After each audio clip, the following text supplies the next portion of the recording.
ভারত পাকিস্তান সীমান্তে উত্তেজনা চরমে। জম্মু কাশ্মীরের পেহেলগামে সাম্প্রতিক সন্ত্রাসী হামলার পর থেকেই দুই দেশের সম্পর্ক একেবারেই তলানিতে গিয়ে ঠেকেছে। পাল্টাপাল্টি হুমকি ধমকির মধ্যেই এবার ব্ল্যাক আউট মহড়া চালালো ভারতীয় সেনাবাহিনী। রোববার ৪ মে রাতে পাঞ্জাবের ফিরোজপুর সেনানিবাস এলাকায় আধা ঘন্টার জন্য সম্পূর্ণ অন্ধকারে নিমজ্জিত করা হয় অঞ্চলটিকে। স্থানীয় সময় রাত ৯টা থেকে ৯টা ৩০ মিনিট পর্যন্ত বিদ্যুৎ সংযোগ বিচ্ছিন্ন করে চালানো হয় ব্ল্যাক আউট মহড়া।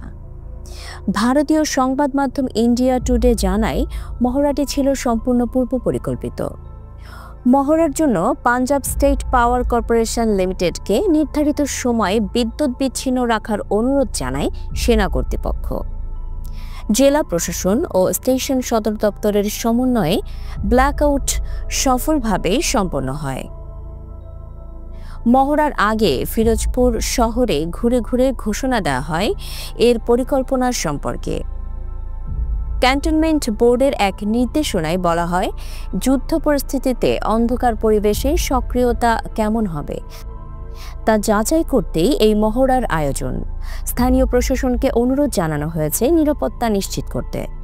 মহড়া শুরু হওয়ার আগে সাইরেন বাজিয়ে এলাকাবাসীকে সতর্ক করা হয়। পুরো এলাকা যখন অন্ধকারে ডুবে যায়, তখন শহরের মানুষের মধ্যে আতঙ্কের ছায়া নেমে আসে।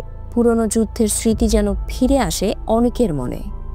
প্রসঙ্গত ২২ এপ্রিল কাশ্মীরের পেহেলগামে ভয়াবহ সন্ত্রাসী হামলায় ২৬ জন নিহত হয়, যা ২০১৯ সালের পুলওয়ামার পর সবচেয়ে বড় হামলা। পাকিস্তান এই হামলায় পরোক্ষভাবে জড়িত এমন অভিযোগ তুলে ভারত সিন্ধু পানি চুক্তি স্থগিত করে। পাল্টা জবাবে পাকিস্তানও সিমলা চুক্তি স্থগিত করে, ভারতীয় বিমানের জন্য আকাশ সীমা বন্ধ করে এবং বাণিজ্য সম্পর্ক ছিন্ন করে।